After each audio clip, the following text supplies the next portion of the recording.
Quickly, let me go to Osei Kyei Mensah Bonsu.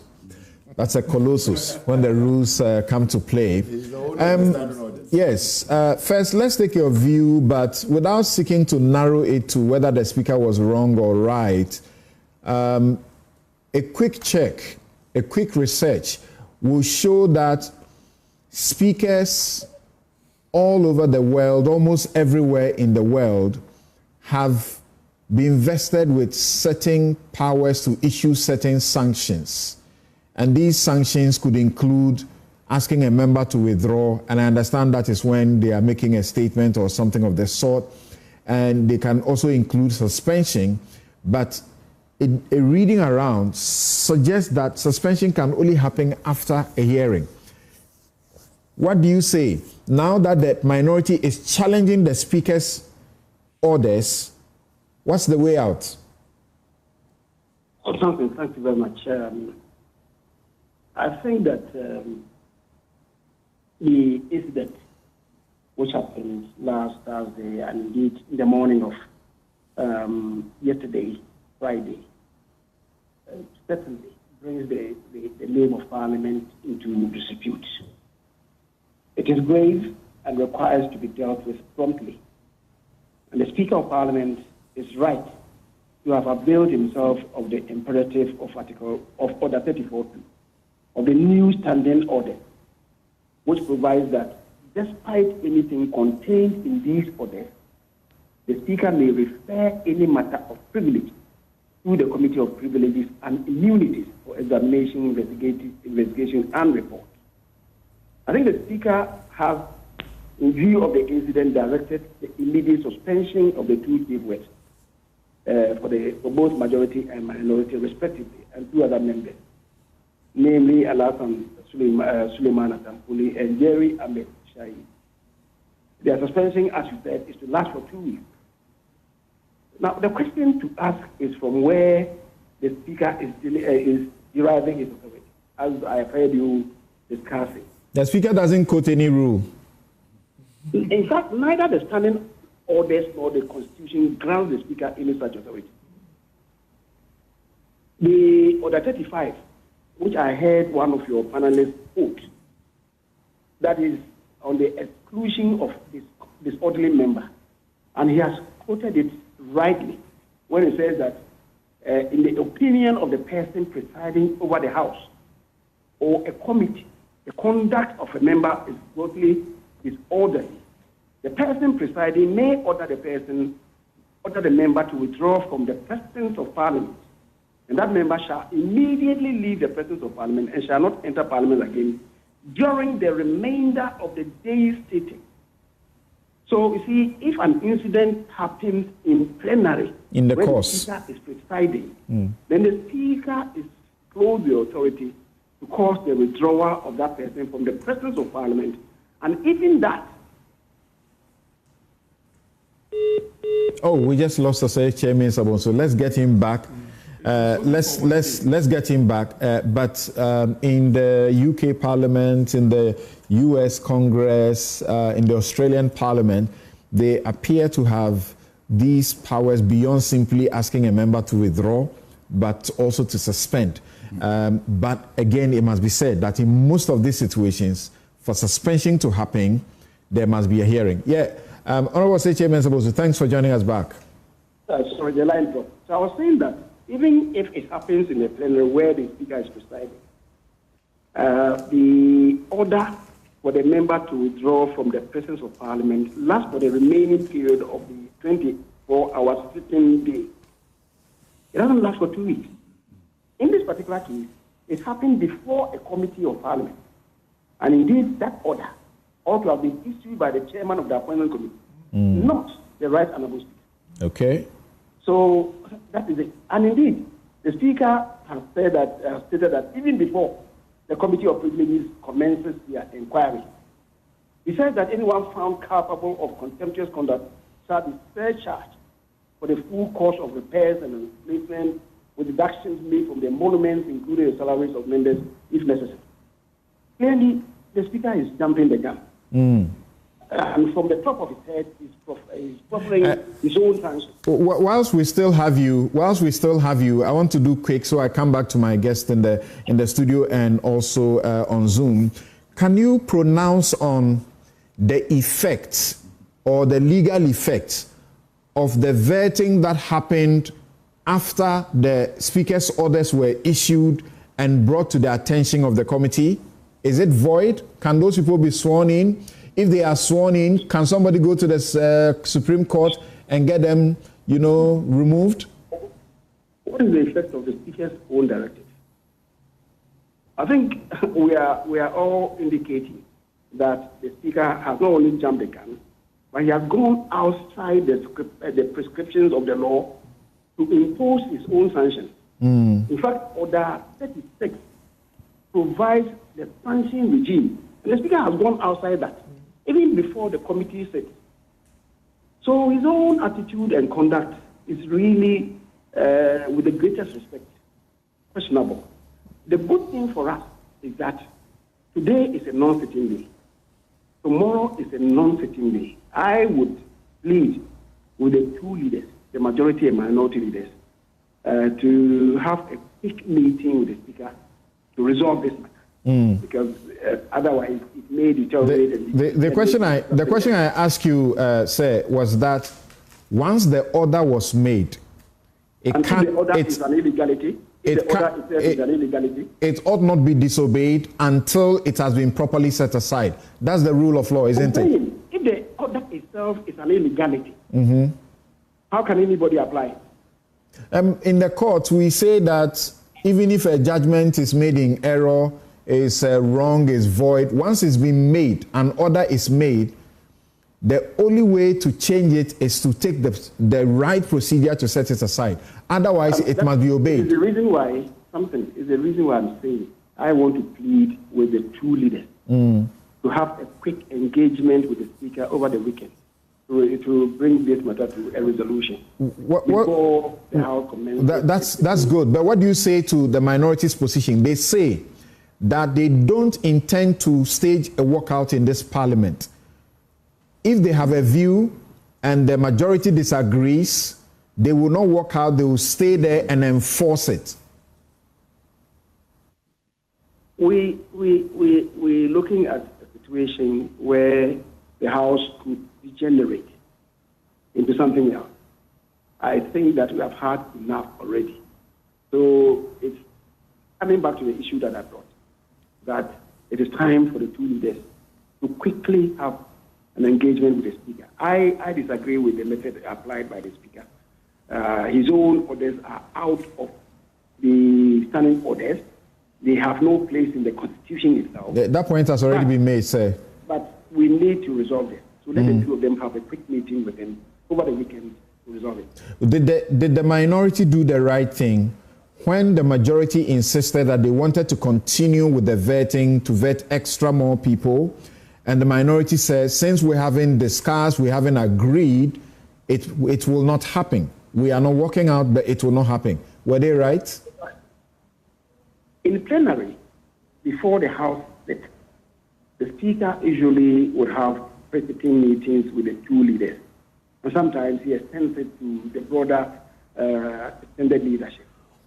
I guess what has not been happening is that the chairman and the ranking member, plus a couple of the leaders, are not having preceding meetings.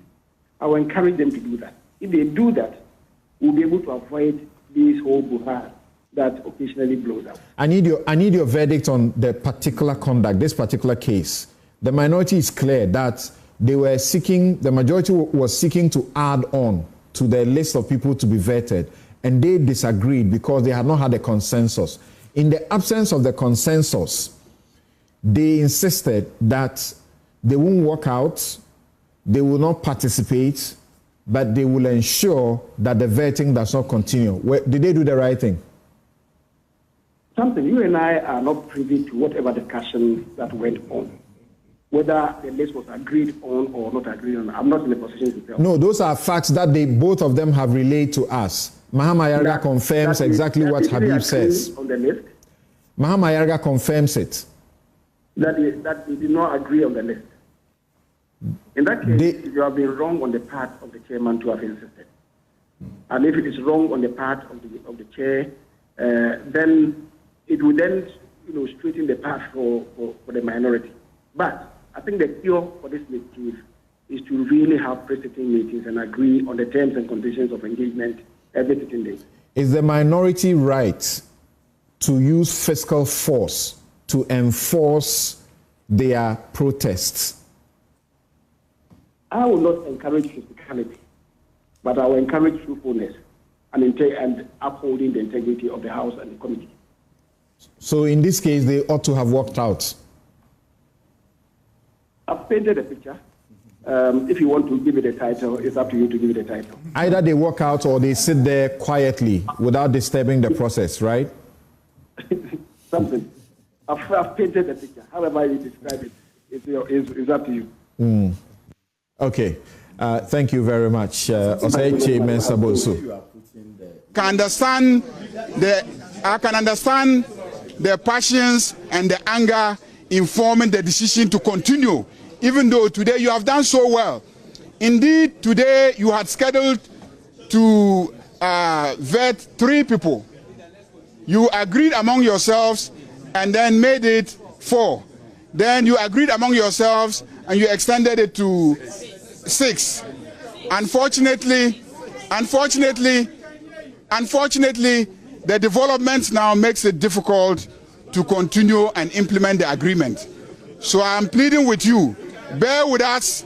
We are ending proceedings and tomorrow we'll continue. Meanwhile,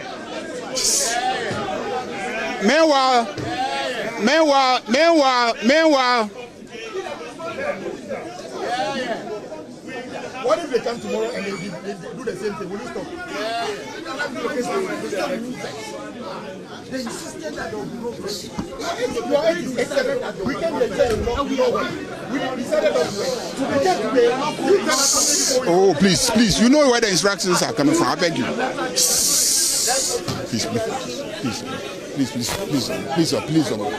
sit down. Oh, sit down. Please.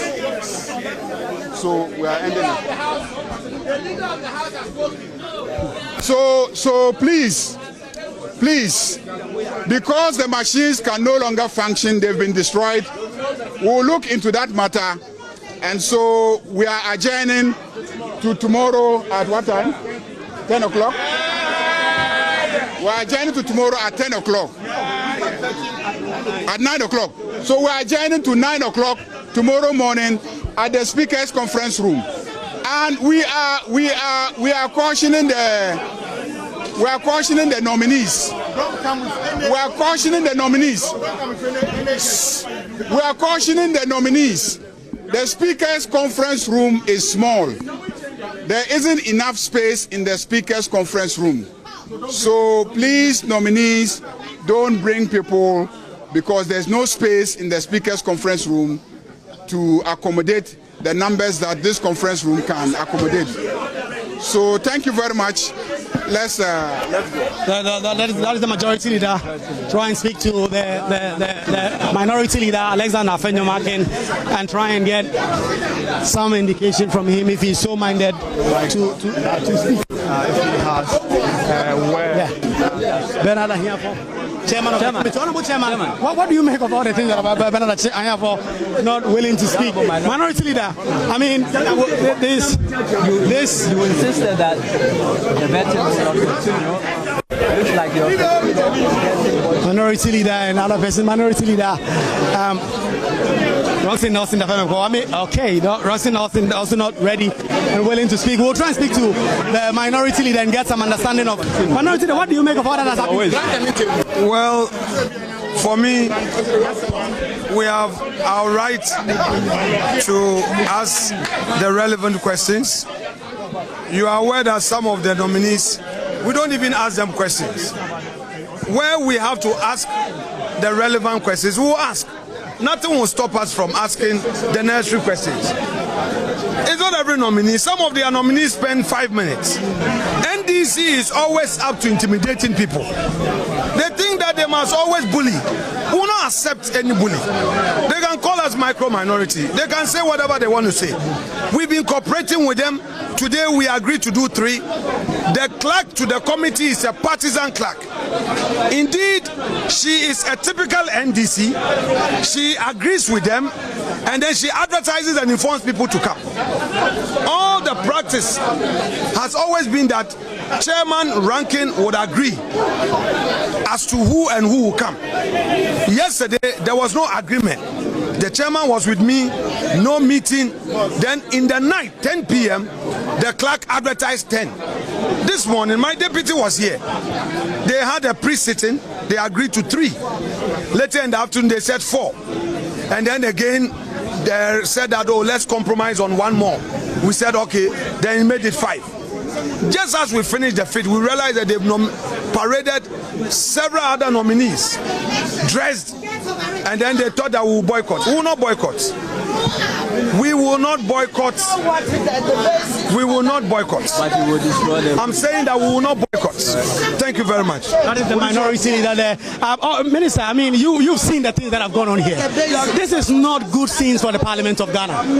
Well, this is most unfortunate. What has happened is most unfortunate.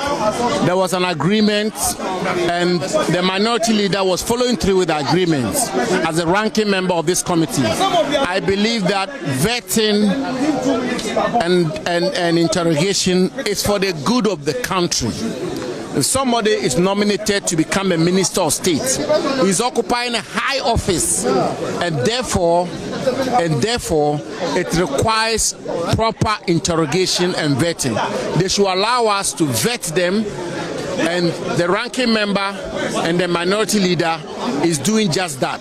I think that they should allow us to go through the process and vet them so that the Ghanaian people can get the good caliber of people as Minister of State. Yeah, those who wanted to put this to a vote, they say that the NDC have 7 members on the committee, you have 4. And so if there's a disagreement on how many people to vote, you put out to a vote and then you decide.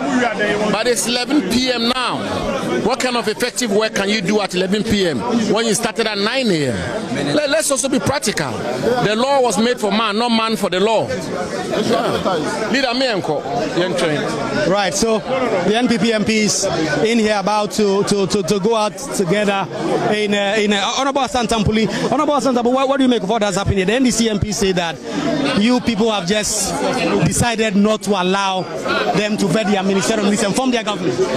Now that's very far from the truth.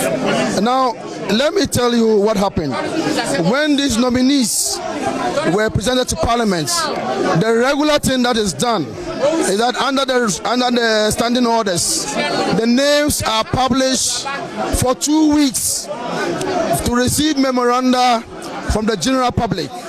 Then on the basis of some of the feedback that we receive from the public, we proceed to schedule the nominees for vetting. In this case, the 2 weeks were waived. So if we were unwilling to participate in this exercise, we wouldn't have allowed for the 2 weeks to be waived. You understand what I'm saying? And on some occasions, some of the nominees have gone through after spending just about 5-10 minutes. All right, some have had just about 15 minutes, 20 minutes. So sometimes, depending on your own responses, your responses will determine how long you stay here. Right. Thank you very much, Minister. Let me try and get one word from you, Honorable. Yeah. These are not good scenes for Parliament. How do you? No, they are not good scenes, and as the leader of the House said, it is regrettable. But unfortunately, we have bent backwards several times. The number of people that were supposed to be vetted today, we've exceeded it. Even the 2 weeks advertising, we've waived it. Now it's like we just are going to be bullied. It won't happen. It won't happen. They say that it won't happen.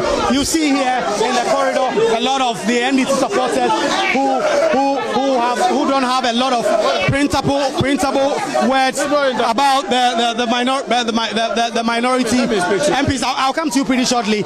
But I mean, for those of you following what has been happening is supporters here. I mean, what do you make of all that has happened? It's rather unfortunate. Actually, my name is Wisdom Majadako. Deputy Communication Officer for North Town Constituency. I'm here to support my MP, Honorable Samuel Kujetu Abrakwa, for North Town Constituency. It's rather unfortunate on the part of the minority, I may say micro-minority, for the attitude that they exhibited so far in this vetting process. We are all surprised and very shocked. Destruction of what? State properties is uncalled for. It's uncalled for. Right, thank you. It must be investigated. And some of the MPs might be subject for this unfortunate development. It's rather unfortunate. Thank you. Thank you. You see that some of the supporters.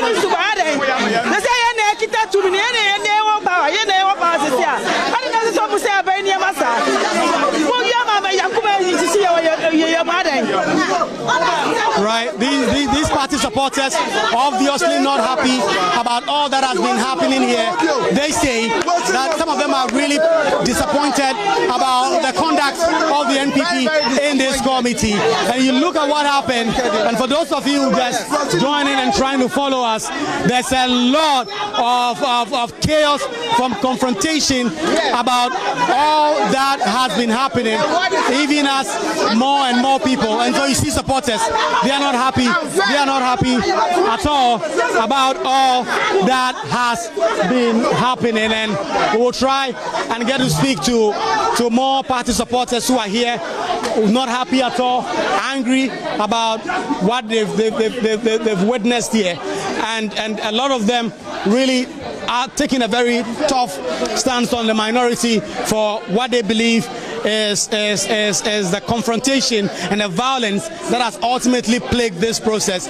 Today, as we've been telling you, this vetting process was expected to vet nearly 8 people. That is what the committee put out, 8 people, 4 in the morning, 4 a bit later in the afternoon. They have been sticking through that up until the 4th nominee, and the 5th, that was Kofi Adams, and then they wanted to do 3 more. That would be 1 regional minister in the person of Gardner, and then there was Samuel Okujetu Blackwell, and then the people around this. You see, the people here, they are not happy.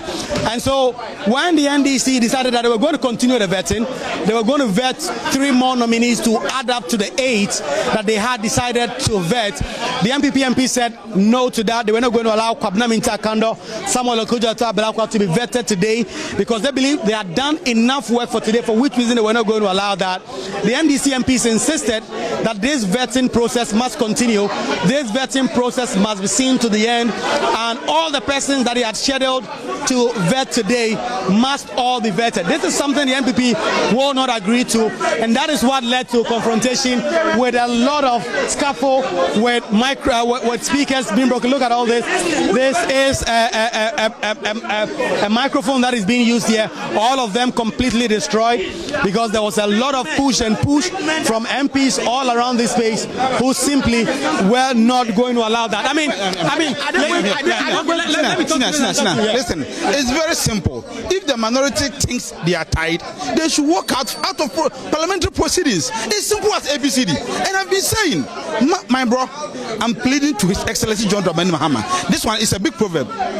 When he appoints the narcotic control board chairman, the minority will stop what they're doing. It's a proverb. When he appoints the narcotic control board chairman, the minority will stop what they're doing. Look at all this.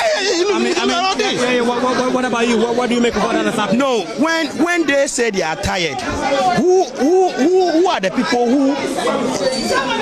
Let's ask us. Afenyo alone have been asking questions for almost 4 hours, and then they are here and say they are tired. Look at what they've done here. The things they've destroyed here. Who is going to take responsibility of that? Grown-up people like this, that your constituents have voted for you to come and lead them in parliament, and then you come here and then do this. It's not shameful. So, to all the constituents, those of you that you've seen your MPs involved in this act, you have something big to tell them, because at the end of the day, they are going to use your tax. The small ones you stop for and then go and work for. They take it from you and then come and do these things here. Look at that machine. Look at how they've destroyed it. At the end of the day, who is going to pay for it? Right. Thank you very much. Let's condemn it. It's not fine. It's not healthy for democracy. Who come in here who are not excited about how that happened. What's your own beef? What about it? My beef is that our leaders should be on their feet. Our leaders, the chairman of the committee should be on his feet. Because Honorable Afenyomarkin started misbehaving since day one. How can you vet one person for almost 6 good hours? For almost 6 good hours with all unnecessary questions. Before you come to the rare questions, that time the time was what? Due. The list is there. The list is there. Those who are supposed to be vetted today, the list was there. And it has reached to Honorable Akando. They have targeted some people. That's Honorable Okudeto Ablakwa, Honorable Akando, and Honorable Sam George. So they want more time for, Okudeto Ablakwa. But the list there, those who are supposed to be vetted today, the list there. You should go along with the list. Our biggest problem is that 4 years is just at the corner. 2020 is just at the corner. Right. We voted for them. We were happy that we have the overwhelming majority, but this is how overwhelming majority. Right. Thank you very much. And this has been the process here at the vetting committee room, where nominees have been vetted. And up to 5 persons have been vetted so far, and the expectation was that some 2 and 3 people will be vetted, but ultimately the violent scenes that we've seen here, public property completely destroyed, has meant that this vetting will not happen. And so you see that the clerk, they're putting off the lights here because ultimately this broadcast must end. We will get out there and conclude this broadcast with some understanding of what exactly has happened. But a little bit of a recap before we end this broadcast. The NDC MPs were hell-bent on actually continuing the vetting and ending the vetting process with Samuel Okujeto Ablakwa as well as Kwabena Minta Akando. The MP said no. They insisted that he had done a lot of work. They did not expect that this vetting process will continue and that ultimately it should conclude. The NDC MPs would not listen to that. Ultimately, it led to some push and pull. Initially, it was just a little bit of a disagreement on both sides, but it got to a hilt and public properties have been destroyed. Microphones, tables have been destroyed because, I saw a number of NPP MPs who were pushing and pulling the tables, insisting they are not going to allow the vetting to go on, and that led to some scuffle. I could see some NDC MPs, I don't want to mention it for now, but those of you who are watching the stream, you saw some of them pushing the tables and saying that the vetting must happen, and then you will see NPP MPs push the table aside. Because of that push and pull, ultimately the vetting could not happen. It led to major, huge disagreement among the members of parliament, and then ultimately the leaders had to come in and try and talk. The clerk to parliament himself, Mr. Ebenezer Humajetro, did come here. He tried to speak to members on both sides. This had escalated to a point that no side was willing to let down their entrenched position, and while no one was allowed was willing to let themselves down on their entrenched position, it meant that the conflict continued. Tables were being pushed, and then at some point 2 MPs got into a brawl, holding each other by the shirt, pulling and pushing each other, and then the tables were destroyed. Some of the microphones fell to the ground, a lot of them also damaged, perhaps intentionally. And as you've heard Mahama Yorega speak, this vetting ultimately could not continue because the tables have been destroyed, the microphones have been destroyed. And so the decision has been made that tomorrow the vetting process will continue. It will continue this time around in the Speaker's lobby, the Speaker's office, a very much more secured space, but with a condition that the supporters of all these persons will not be allowed in. The nominees, the supporters, the family, the chiefs who come with them will not be allowed in, because truth is there is no space in there for them to do that. And so tomorrow that's going to happen, but it's been a shameful display, as you would see, with MPs at each other's neck, pushing and shoving each other. Tables have been destroyed, microphones have been destroyed, simply because they will not let down their entrenched positions on this matter and allow the process to continue or otherwise. And once they could not come to a gentleman agreement, they decided that they will go the way of brawl, and they went the way of confrontation. Tables have now been destroyed and microphones have been destroyed. The decision now is to suspend now, go and reflect on this, perhaps sleep on this, and get to know what has happened here, just like the 8th Parliament when the Speaker was elected. Right from the very scenes, one would have thought that given the numbers as it stands in the 9th Parliament, 187 as against 88 so far, the vetting and all these confrontation wouldn't have happened, but that has not been the case. And we've seen very violent confrontation at the start of the 9th Parliament. My name is Kweku Asante, reporting for Joy News, Parliament House, Accra.